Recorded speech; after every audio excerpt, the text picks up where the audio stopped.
Okay. Today I welcome Christian Posta. He's the field CTO at Solo, and very excited to talk with him again. I've known Christian for, I don't know, maybe like 5 years or so. We met up in at the Phoenix DDD meetup, and you gave a talk there, and we've kept in touch. Had gone and visited, had some drinks together and stuff like that. So, but not since the pandemic. So it's good to see you again here on the podcast, Christian. Welcome. Yeah, it's been a while, and I appreciate you having me on. So, Christian, you when I met you, you were a chief architect at Red Hat, which is one of the few companies that has really made a sensational success of open source software, and starting with Linux, but improved offerings over the years, acquired JBoss, different kinds of investments. So let's start off with just what was that environment like for you? Very large company, and then we'll contrast that with Solo, where you are now. So tell us a bit about being a chief architect at Red Hat. Yeah, that's a good question. Red Hat still has a very fond memory for me and good place in my heart here. I learned a lot at Red Hat. I ended up into Red Hat through an acquisition through an open source company called FuseSource that got acquired in. But Red Hat historically was in the open source commoditization business, where they would take something like a Unix or Windows or something and then have an open source alternative. And you saw the same thing with JBoss and so on. But with their experience in Linux and a lot of the innovation that was happening in Linux, they were in a great position to use open source to innovate and kind of change some of the direction the industry was going.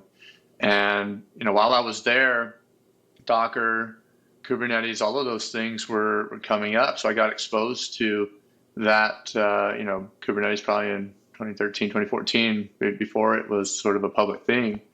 And, started to fast forward. What is it that organizations are going to be able to do with this? How does that change application development, architecture? What are some of the innovations that are happening around this new, containers, Kubernetes, all this stuff? And that I learned a lot. I worked with a lot of customers, very early adopters of these technologies, and help push them forward, help explore new ways to solve some old problems, but in this new world. So it was awesome working at Red Hat. If you would, Christian, tell us about how do you see Kubernetes solving a set of problems for an enterprise or a startup or whoever? Right? What does it really do? Yeah, Kubernetes is a great piece of technology that is one part to the puzzle. We just, I don't know if you know who Brian Gracely is, but he runs the Cloudcast podcast, but he recently joined Solo. And I was just listening to him a few hours ago. And one of the things he said is organizations don't wake up, however big or small, saying, hey, I have a Kubernetes problem or I have a service mesh problem. They have a how do we reach more customers problem? How do we give better experiences problem, right? And technology in many ways is a big part of how you deliver some of those solutions. And so how do you make your developers more productive? How do you, enable them to get applications, get code changes, get these things out faster? And that's where things like Kubernetes comes in and other pieces, right? So Kubernetes is one part of the puzzle. So from a deeper technology standpoint, it's really about how do you take an application, which in the past, I remember working for a big bank in previous years. Like we would take the application, I would build it locally on, let me see, I had a Windows machine, deployed into WebLogic. I build it locally. I try to make this thing work. And then I would, open up a ticket, fill out this XML thing, and pass it on to somebody else who said, all right, let me take that and put that into the IST environment. And then they would put it in there, would do some integration to, and that wouldn't work. But why not? I don't know. The environment's kind of different. Well, I worked on 6 of the 7 WebLogic servers. Then you get into UAT and production, and then you repeat the whole thing, right? Docker came along and said, well, how do we reduce some of that configuration drift? How do we package things up a little bit nicer so that you can move it from one spot to the other? Kubernetes came in and said, well, let's take those containers and run it on a bunch of machines, but you shouldn't really think about all of that. You should just think that, hey, I'm providing a service, and there's an application providing some services. It's scaled, health checked, all that started, stopped, all that stuff. You don't have to worry about that. And that forms the foundation of the platform, the abstraction that then you can continue to build additional capabilities on. Great explanation. One of my challenges has been convincing people that, while Kubernetes has a set of problems to solve, it doesn't create great services in themselves, right? So my story is around domain-driven design and microservices. And one thing that I've appreciated about knowing you is that you're practical in that sense. In fact, one of the talks that you gave at the DDD meetup was about domain-driven design and using microservices, and how that kind of fits into the whole big picture. And so I've found you to be very balanced in that way. Do you have any advice for people, like how to balance the Kubernetes and with the actual value of business-driven software? Yeah, I mean, it's kind of hard, because as technologists, we're very excited about the new thing. And, at times, whether right or wrong, it's reality. People are looking out for, well, what is my next thing going to be? Where else? What can I learn to do to be more valuable? And so that creates a what are you trying to balance? But if you're honest about what are the problems that I need to solve, what are the goals and things that I need to do to achieve those outcomes, then I think that's what it is. It's the technological, intellectual honesty about what is the problem you're trying to solve. And I've always been, because I think earlier in my career, I saw, probably at this big bank, and then previous companies, I would see the vendors come in and sell this panacea. If you buy this massive thing for untold amounts of money, that you will achieve these business outcomes. And sure enough, people bought into it, deployed it, and we just replaced the old crap with the new crap and did exactly the same thing. And so I think coming up in my career, that's something that I did not want to repeat if I could help it. And so when I talk about technology and figuring out what that balance is, it's about, all right, well, let's take it incrementally. Let's actually see outcomes. The goal is to improve and to and to be outcome driven. And if we're not seeing that, then stop. I wrote a blog. Let's see, this might be 2.5 years ago now, but about why Istio was, and that's the open source service mesh community that I've been involved with for a long time, but why Istio is a great example of when not to do microservices. And that was the headline, trying to catch people's eye. But what I covered in there was Istio's journey from 1.0 to 1.5, a bunch of releases, about a year and a half that went past there, where the Istio community changed their position on, well, Istio is built and deployed as a bunch of microservices. Maybe it shouldn't be, right? And again, it was very outcome focused. It was very, just because everybody's doing microservices. And actually, there was a lot of thought that went into, we believe, this was the premise, that we believe Istio as a platform, the way people will run it, the different capabilities that Istio provides will probably be run by different teams. A lot of the initial architecture came out of Google, and that's the way they thought about it. How would you run this as a service? In reality, when people took it and ran Istio, it was not that. It was a single team, maybe even a single person operating the mesh, or automating it away in such a way that the fact that it was microservices didn't benefit them anything. In fact, it hurt them. Operationally, it's more complex. Upgrading and all this stuff was more complex. There's extra communication between the services that was unnecessary. From a security standpoint, all of those microservices had to have elevated privileges because they weren't doing different things. They were all kind of doing the same. So, long story short, they changed. And, and I thought it was a great move, and I wanted to help, I wanted to talk about it publicly, but it goes back to be pragmatic. What is the outcome? What is the user experience that you want? What does the surface look like? And don't just do it just because, hey, this is the new thing, or, some vendor told me this.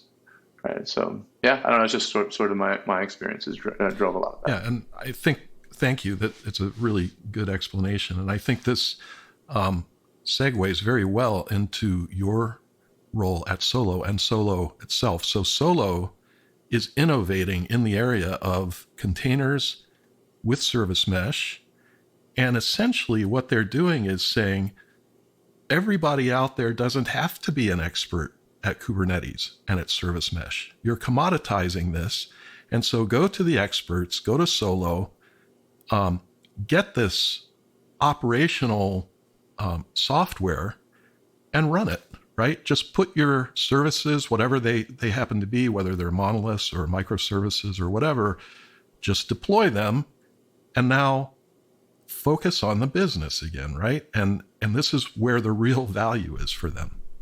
Right. I mean, we talk with people who are interested, so are on that modernization journey.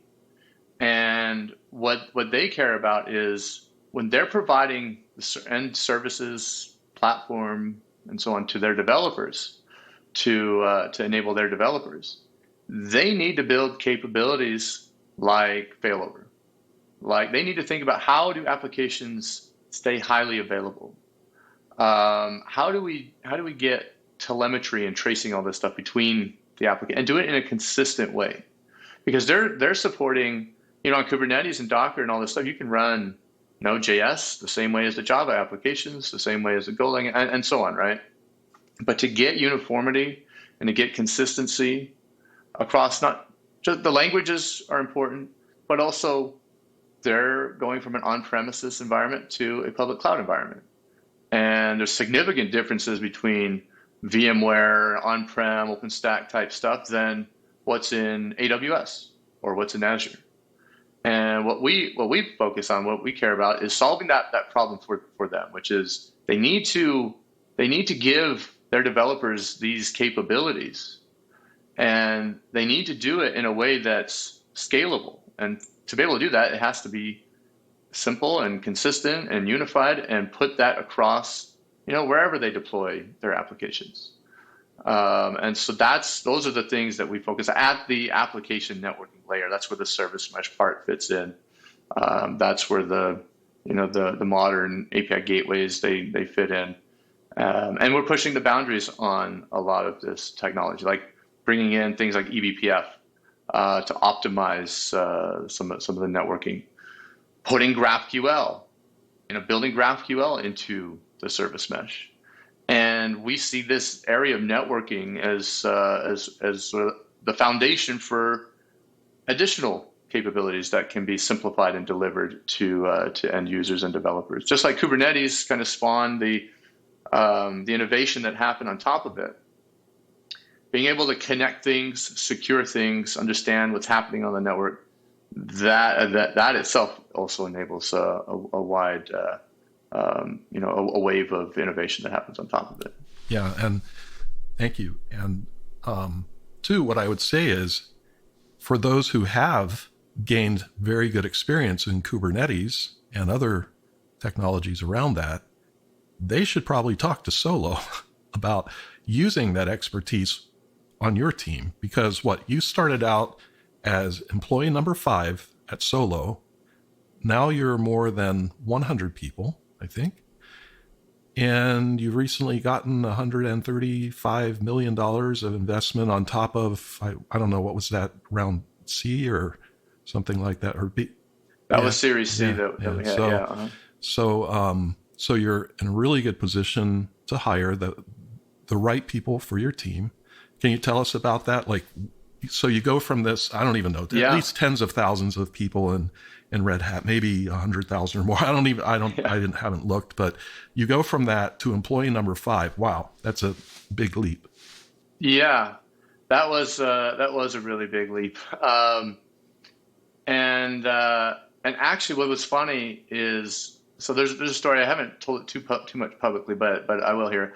I was actually on the verge of going to Google out of Red Hat. I was working in the Istio community, and we started talking with them, and it just seemed like a logical next step for me to go work on Istio at Google. And I had an offer. I was about to sign it, and then so that was a Thursday that I got the offer. I was going to sign it on a Friday, but my in-laws were in town, so I was like, I'll deal with it next week. And that Sunday is, I think it was October 28th, 2018, is when the IBM acquisition of Red Hat got leaked or announced or whatever it was. And that was quite shocking, I think, to everyone at Red Hat. And people started reaching out. What do you think about this? I can't believe you're going to go work for IBM, blah, blah, blah, blah. And for the most part, I was like, that's not going to affect me. I'm out. I'm leaving anyway. And one of those people who reached out was Edith Levine, the founder of Solo. And she, I took a call with her. I knew her, and I took a call just to catch up. And she told me what she's working on, this application networking space, and which is what I was really interested in. And I thought, I have never gone to work for a very early stage startup in a field that I personally believed is going to be, that next thing on Kubernetes.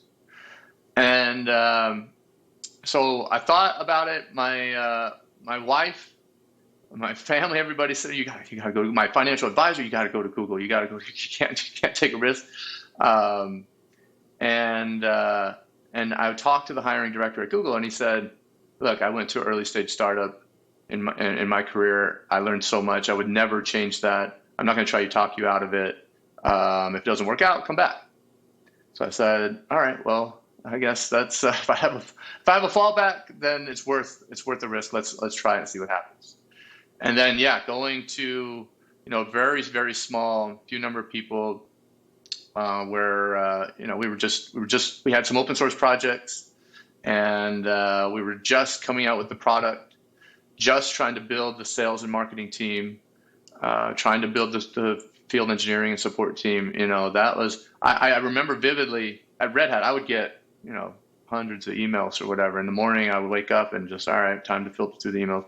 At Solo, during that first probably 6 months, a year maybe, I didn't get any emails. It was refreshing. I had all this time to work on stuff and actually build stuff and talk with customers and understand where the real problems are and so on.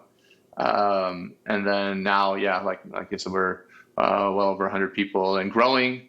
One thing I did want to point out, though, we took a lot of money in Series C, but we didn't. It was funny. We had more money in the bank before our Series C than we did after our Series B. And that was just a testament to the work we're doing with our customers, the value they see, partnerships we've built, and so on. So the VCs basically came to saying, "Hey, here, take it." But even before that, we were hiring. Well, that's one thing that I really am very proud of here at Solo, is that we built a team of really amazing people. They're world class, best at what they do.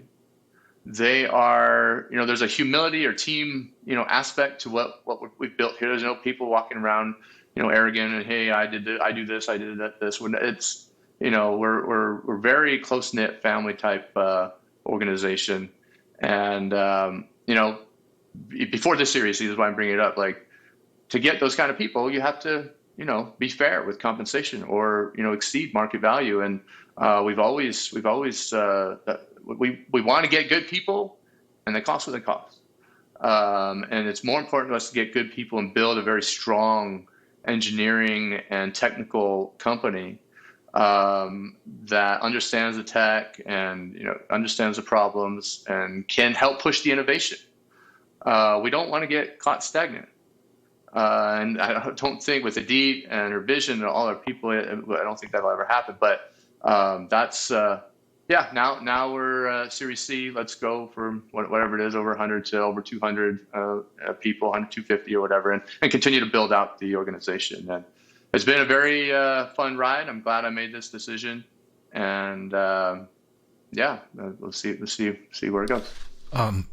It's a very nice story to hear in the startup world, especially using open source. And I can tell you, well, as you know already, that just because you're creating an open source project and everybody can just come and download all the work that you've done for years. I have 5+ years in the Zoom platform that I've worked on. It doesn't guarantee success. And even if you are successful in number of developers using it, it doesn't mean that you're going to survive financially. So, those are actually two completely different things. But your financial position, I guess you're even, because of the Series C money, you're actually now considered a unicorn, right? I mean, you have over a $1 billion valuation. That's right. So boom. What is that? In 3 years the company has existed, or something like? Solo's existence in over 5 years now, but I joined over 3 years ago. So pretty amazing. And it seems like the big investors invest in companies who are looking not as being an acquisition target, but really like soaring on their own, right? Like, this is going to be, go all the way. So go all the way, right? Yeah, I mean, our initial investors are the same that invested in HashiCorp. Our Series C investor, they're the ones that invested in Confluent and GitLab and Snowflake and others. So we see the disruption happening in the networking space, the tremendous opportunity continued for that disruption, and we're looking at the long game. Good. And now we're both excited about business. When you have C at the beginning of your title, right? So of your role, I mean, it means you're a business person. Hopefully you are, and a business person in technology. That's a very powerful, individual to have on your team. Now let's switch back to technology a bit, I guess. So Istio as a service mesh in general, the Envoy Proxy, and of course the Glue API gateway, which we use with we offer with the Zoom platform. And thanks for your help on getting that up and running. Yeah, sure. So Istio as a service mesh, can you describe very, sort of specifically, what are the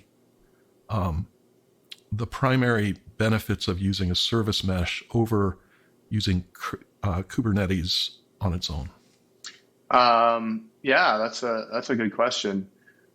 Kubernetes does do, as part of, because I mentioned Docker was for packaging. Kubernetes kind of what gives an abstraction of an application or service that's running across multiple machines. And to do that, Kubernetes does have some very simple primitives for describing what is a service. It actually has an API called service, and how things connect through things like service discovery and load balancing. Kubernetes can do that basic stuff in the service to service or east-west direction. Now, when it comes to specifying things like when a service wants to talk to another service, it needs to be mindful of things like timeouts, right? Things like maybe a request fails and it's appropriate to retry. So it should retry this request a certain number of times. Maybe if it's experiencing request failures, it should, stop calling a service for a period of time, and then slowly, try to see, maybe make more calls and see whether or not the service is up and available, or it should just fail over somehow to a different service. Maybe it can only call that service, 5 times a minute because it's expected to be overloaded, or there's a policy or a quota, a contract, SLA or something in place. And maybe that service is only allowed to call the other service for a certain period of the day, and on and on and on, right? There's all these policies about how services should connect and services should communicate with each other. And in the past, the way we solved that problem, so Kubernetes doesn't solve that problem. In the past, the way we solved it is either stand up a big, an API management thing, and we'll just force all the traffic through the API management thing. But in Kubernetes, it kind of doesn't make that good sense, right? Because if there's a pod running in one namespace and a pod running in another namespace, and maybe those things happen to be on the same machine, forcing all the traffic back out through, let's say, first of all, it probably has to go through some sort of load balancer. Then it needs to go into the API management system. Then it probably needs to go into another load balancer, and then maybe into an ingress into Kubernetes, and then eventually. So that it doesn't make much sense. And so what the service mesh allows you to do is, number one, and that's what I love. Eric Brewer wrote the forward for my book, and I love how succinctly he put this concept, which was the service mesh. Yeah, it does a bunch of networking stuff, but really, what it does is it allows you to codify the policies that need to be, upheld in the service-to-service interaction, and allow you to declaratively define those and make changes to those at runtime without changing the code, without changing the applications, without this, extra hops and all this stuff. Think of it as though it's part of the application, but you can affect it through configuration. And it's not actually in the application code. So if you make changes, you can make changes dynamically and reactively and so on. So the service mesh provides a layer of networking on top of application networking on top of Kubernetes. And it's the big reason for it being there is that it's policy driven. And it's configuration as data driven. And so that forms the foundation of, if you're trying to build a platform to enable developers to go quickly and kind of offload some of the responsibility of non-functional requirements around, like I mentioned, high availability, fault tolerance, failover, telemetry collection, this kind of stuff that can happen in between the applications, and control that and make changes faster, then you're going to support the ability to get code out faster. Reduce the blast radius because maybe you can control the traffic routing and so on. if there are bad things that happen. Reduce the mean time to recovery, because you have all this telemetry. You understand what the baselines are. You're able to understand the tracing and where things are slowing down and that kind of thing. So the service mesh really is a programmable application network that lives on top of Kubernetes that enables platform service owners or platform owners to provide a service to their developers that allow them to go faster. That is probably the best explanation I've heard. It's really, really awesome. But but I think that all that said, what's so elegant about it is, to the application or the microservice, however you want to look at it, it's just the network, right? Right. And exactly. so you get all this stuff without the application itself having to know everything that's going on. So it's not like it's providing assistance to the service mesh in some way. It just says, like send out a network call of some kind or request or whatever it happens to be, and boom, right? It happens. Exactly. Yep. And then so the developers focus on what is the differentiating logic that they care about.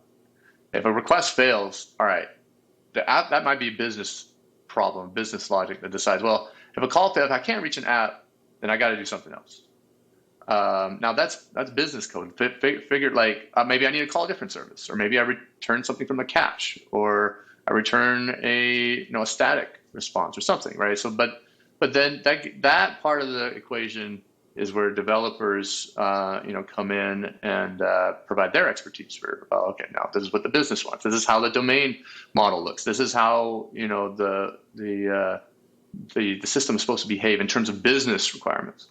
The networking pieces, the security pieces, that doesn't have to be intermingled and intertwined into the code. The dependencies and transitive dependency, all this stuff that you have to maintain to get that working nicely. And then, like I said, across languages, across frameworks, implementing that application networking functionality consistently across Node.js and Java and whatever. Pick any of your platforms. That becomes a huge burden to try to do that in the application code. So yeah, I would ideally try to simplify some of those areas. Very nice. And frankly, for me personally, I could be into Kubernetes and I could be into Istio but in the business world that I'm in, I'm helping people create better applications and services that are domain driven, right? And so for me, I am really happy to just be able to point a client to Solo and say, there you go. This is what you need, right? Makes me really happy to be able to do that. And what about the Envoy Proxy? Can you tell us about that a bit? Yeah, so Envoy is that's sort of the workhorse or the engine, or obviously it has proxy in the name, but that's the component that lives on the request path. And so in a service mesh, the Envoy Proxy is deployed. This is the typical pattern that you see in a service mesh, which is it's known as the sidecar, or the this is the service proxy that gets deployed with each application instance and acts and behaves as though it's part of the application, right? But when an application talks out over the network, it actually first talks through its local proxy.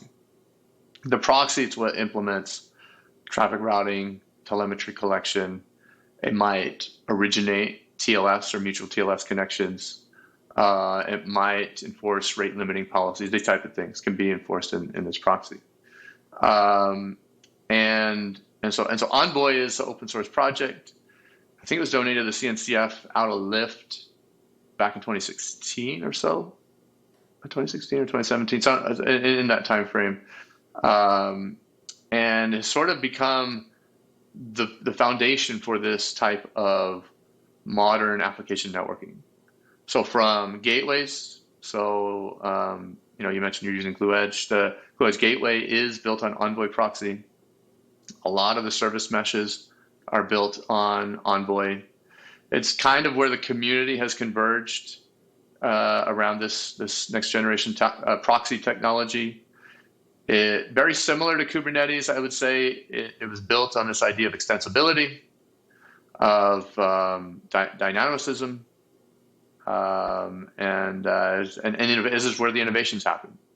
You get things like HTTP3 coming out of Envoy. You get things like WebAssembly extensions coming out of Envoy. So Envoy is the foundation, and is very versatile. Can be run in the sidecar service mesh mode. Can be run as an edge gateway. Can be run as a shared gateway.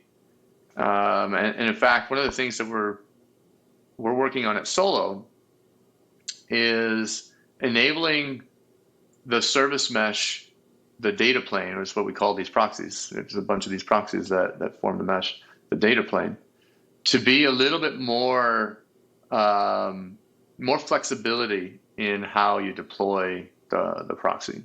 So right now, sidecar and deploying one proxy per instance is sort of the service mesh model, but that doesn't have to be. You can have maybe per host, per node proxies, and all the applications talk to that proxy. You could have what's called per service account. So in Kubernetes, there's a notion of service account. You could have a proxy per service account. And so once you start to get very large deployments of service mesh, there's room to optimize the placement and overhead of the proxies.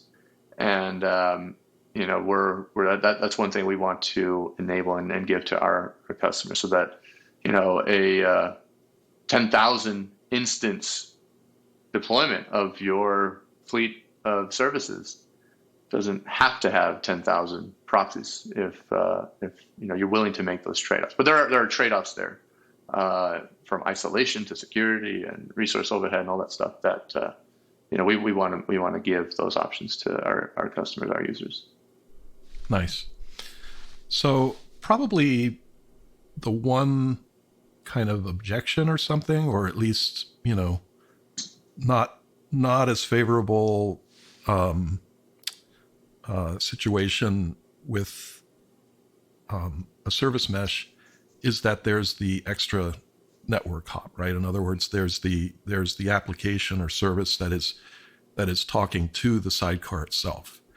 And just really a very basic question for me, I suppose someone has thought of just bolting the sidecar on into the application space. So it's a library, right? And now we make network calls and we just simply intercept TCP, whatever. And why is that possible in the future? Or why is the sidecar with the extra hop actually really necessary?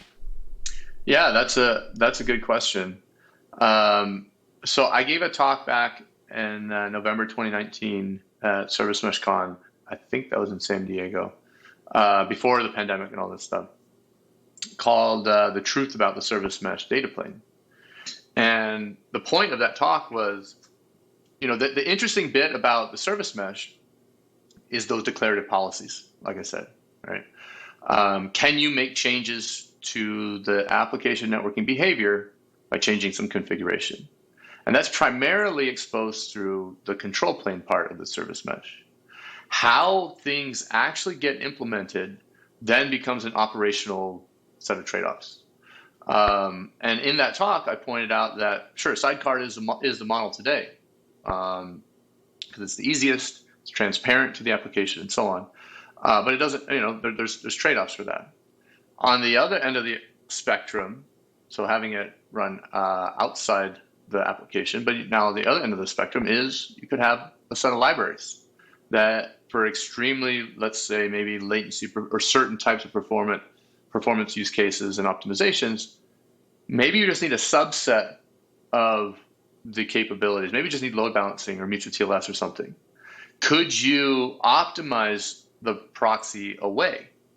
And that can come in a couple different forms. One, it could come in application library, for sure. And actually, gRPC, the gRPC library actually does implement the API for the Istio control plane so that you can run limited functionality in a proxyless configuration. So that's one option. And then the second is, can you run the sidecar with the application and eliminate the networking hops? And that's something that we're working on at Solo with the usage of a technology called eBPF. eBPF is a way of extending the kernel and specifically for networking, bypassing, optimizing the networking paths between a couple, in this case, two processes, but, the proxy and the application. So can we have a direct connection, not going through the TCP/IP stack, localhost and all that stuff, between proxy and the application? So, that is something that we can do. And then the third is,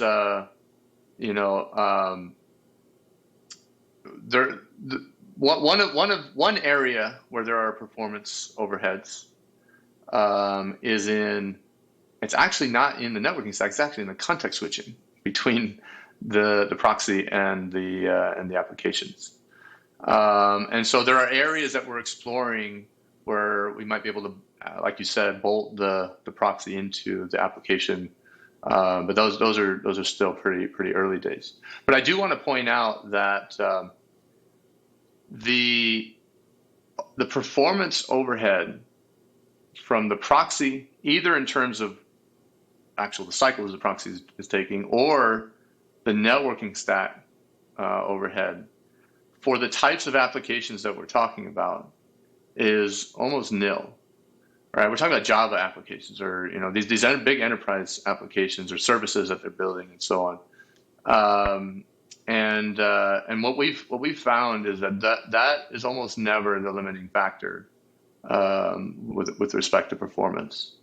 And there are definitely, like we work with a very, very large financial institutions running this as tier 0 operation criticality, and they're swiping cards on credit card networks and all this stuff, and it's extremely, extremely important. And in those areas, we've been able to optimize the data plane how sufficiently to fit those very tight performance envelopes. So it's not. I mean, it's generally a conversational thing. Let's talk about the overhead and the service mesh, but in practical senses, it's not. We don't see that unless you're like, what are those trading platforms that need milliseconds or microseconds or nanoseconds of latency overhead and all that stuff. But we usually don't see those in the enterprise space. Yeah, and again, very good explanation. And for that matter, this is another reason why companies need to go to Solo, the experts, because if you need to melt away the network overhead, you can do that, right? So Absolutely. You've already proven it. So yeah, absolutely, this is our area of expertise. Yep. Right. Exactly.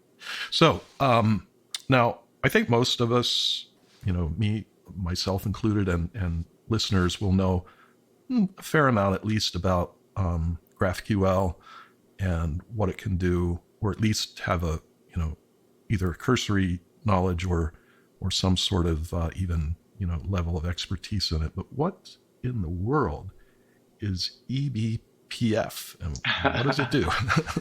Yeah, absolutely. So eBPF is a binary instruction format that can be used to extend the capabilities of the kernel. So as you go down lower into the stack and into the operating system, you'll find that the Linux kernel does some pretty amazing things, but it's incredibly difficult to make changes to the behavior of the Linux kernel. On the order of years to get changes in.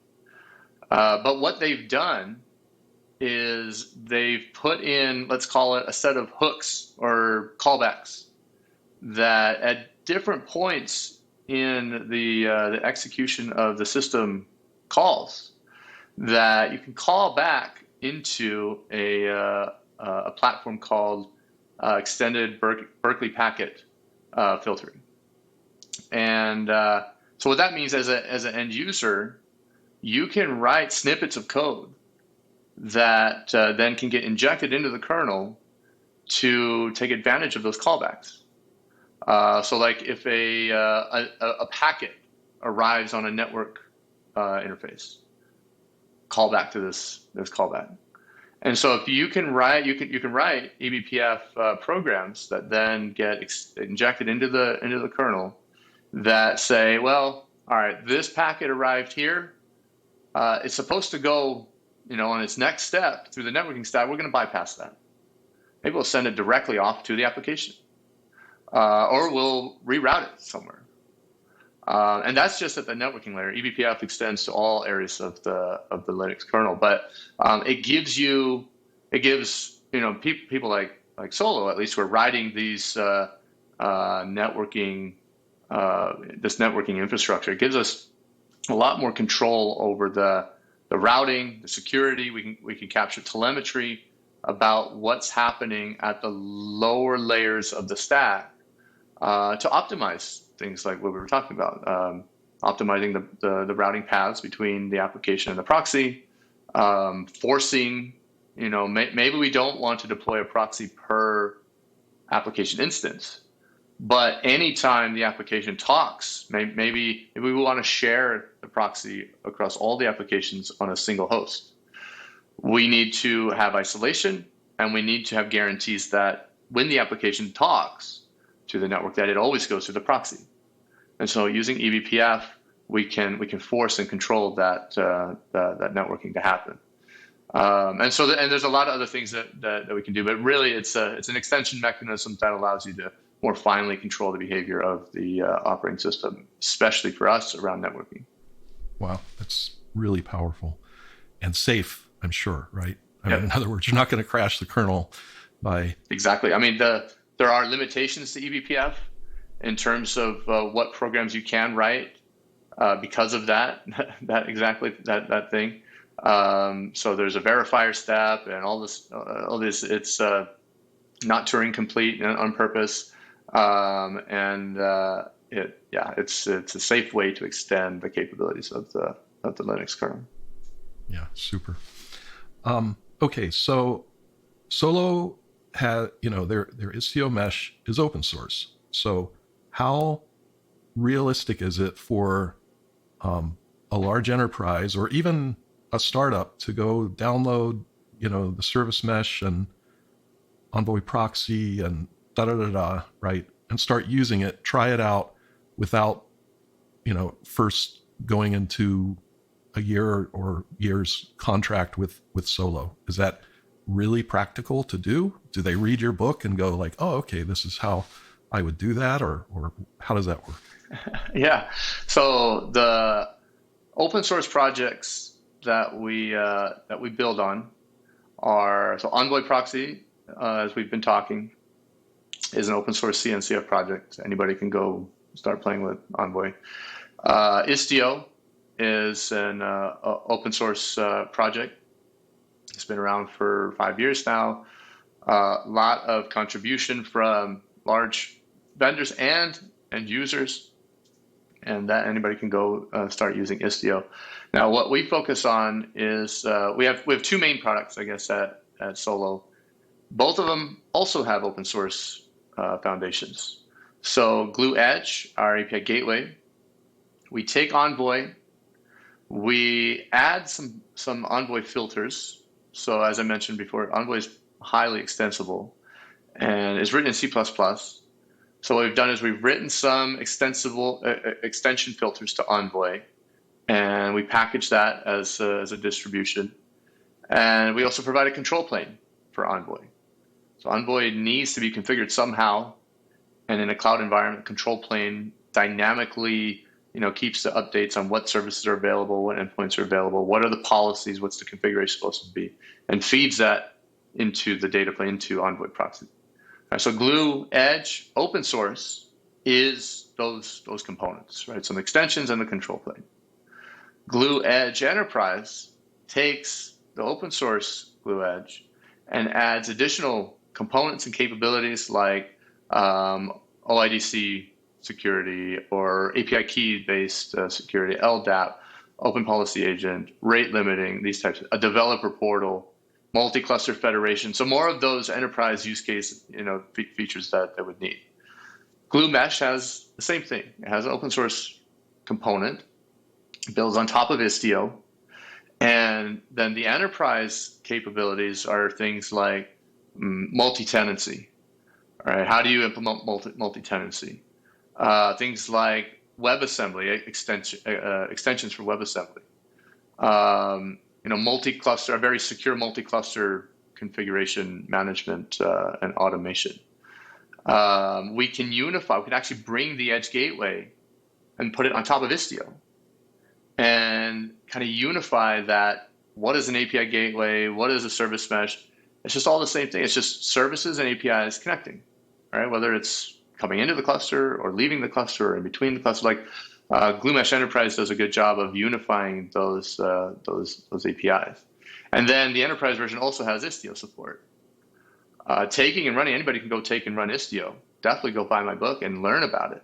But when you run this at scale, and you need someone to call in the middle of the night when things start failing, or Envoy is awesome, but just like any technology on the request path, you're going to have CVEs, you're going to have vulnerabilities, you're going to have these, and you got to patch them. And we provide long-term support for Envoy, long-term support for Istio, and the expertise to make you successful. And that's one thing that I'm proud of the team that we've built, but I'm also proud of the way that we work with our customers. We don't just sell them, a bag of tools and walk off. We're there. We have a customer success team. We're invested in, and we want you to be successful. This stuff can be complicated, but there's no better people in the world to be working with than us to make you successful. So it's an open core model. We have the expertise to make you successful. And we're working with some of the largest deployments of this technology in the world today. A lot of which we've talked about at our customer conference, or you go to Service Mesh Con, go to Istio Con. You're going to see a lot of those talks are from solo people or solo customers. Because we're definitely leading the market in this space and the open source communities around it. And I mean, you definitely start with open source. But as you get into enterprise, there's a lot of value that we provide. Compelling story, Christian. Thank you. And I have to say that Eric Brewer writing your foreword, I don't know, probably can't get better than that. I'm not sure, but probably not. So what kind of topics in general do you cover in the book? Yeah, we're very grateful to have Eric write the foreword. He's been very instrumental in the innovation in the distributed systems space. A lot of the things that are happening at Google. So definitely very, very thankful for that. But we cover, so Istio's been out for a while. It took about 3.5 years to write this book. Halfway through, I sort of got, building and running a startup is itself more than a full-time job. So it kind of took away some of the time and focus, I would say, from writing the book. So then we brought in Renor, who is my co-author, to help push the journey along. And we definitely make an effort to help people understand from a very beginner level what is a service mesh and why you might need it. But we also go into intermediate and advanced topics as well. Renard and I have both been working with our Istio customers, either at Solo and before that at Red Hat and so on. So we have a lot of practical experience that we cover. Obviously, installing Istio and setting up the ingress gateways. Security is a very big and important part of the implementation. Extensibility, how do you extend the capabilities of the service mesh? You put something like this in place, you realize, well, this does a lot of good stuff, but it only does 85% of the stuff that I need, because I'm a big bank and I've been around for 100 years and I have, all this other stuff that, service mesh would have never thought of. I need a way to extend those capabilities. So, we cover extensibility, some of the operational day two aspects. Yeah, and like I said, there's definitely a good balance of material for people who are either brand new to Service Mesh, brand new to Istio, as well as, I've been using Istio for 2.5 years already in production. There's still applicable stuff to share in there. I'm trying to think of anything that I may have forgotten.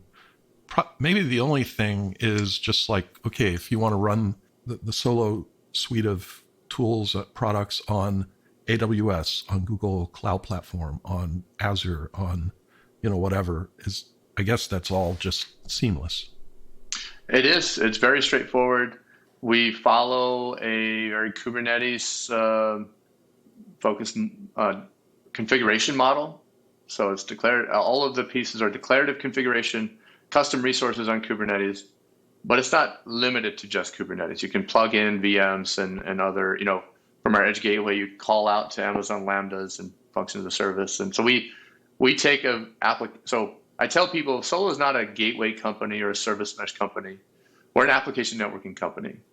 And however applications can communicate over the network, we can provide a lot of value. And then deploy from there your applications wherever you want and need.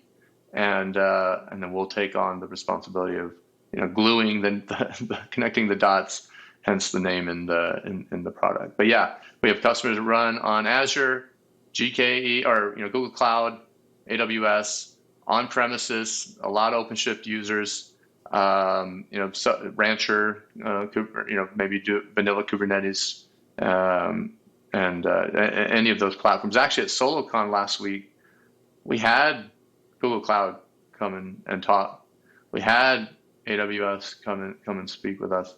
And so, yeah, there's good synergies for running on any of those clouds. Superb. Well, I've really enjoyed this, Christian. So let it be known, I'm not an enemy of Kubernetes. I just like balance, and Kubernetes Absolutely does good stuff. The service mesh or the network expertise does so much, but we still got to write sound services and we got to talk to the business, like serious talk. Oh, absolutely. Innovation everywhere. Absolutely. All this stuff. Right. Innovation everywhere at every level. So.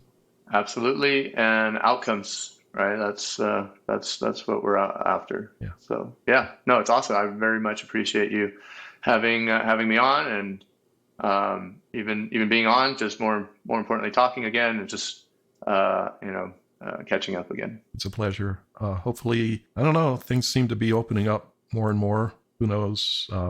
Maybe we'll have a chance to meet face to face again soon. So yeah, I would love that. You're still in the Phoenix area, right? Yep, right north of you. Yeah. So very good. Yeah. Yep. Looking forward. Let's plan on it. Okay. Take care, Christian. All right, Vaughn. Thanks.